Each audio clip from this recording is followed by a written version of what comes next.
Sabi po nila, ito yung masarap na lugawan, laging mainit, laging bagong luto. Dinadayo po kami kahit sa ibang baryo po, nagpupuntahan pa dito. Tinatanong namin sa taga saan kayo, may mga taga Malolos, may mga taga Plaridel pang nagpupunta po dito. Nabalitaan daw po nila yung lugaw dito.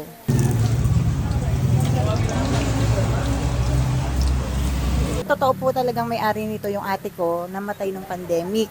Tinuloy ko lang po nung nawala siya kasi sayang naman po. Nagsama-sama kami mag-iipag, ituloy natin, palakihin natin, dagdagan natin. Bestseller po namin yung toge, tsaka yung atay balunan. Minsan yun nga po talaga din yung binabalik-balikan nila, yung suka.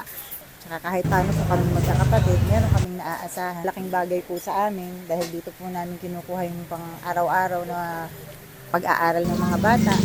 Ang pagluluto po kasi nila, start ng 3 a.m. Ang asawa ko po, tsaka yung kapatid ko ang unang nagluluto. Mag-o-open na ng 5:30 ng umaga para nakaprepare na po lahat. Sa umaga po, nakakalimang kaldero po kami. Sa gabi po, nagkokontrol lang kami hanggang 3 lang po para wala po kaming tira. Lagi naman pong sold out, kaya nakakatuwa po. Napupuno po yan, lalo pag ganitong linggo.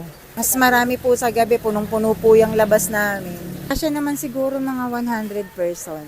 Kaya naman po yun ng sabay-sabay.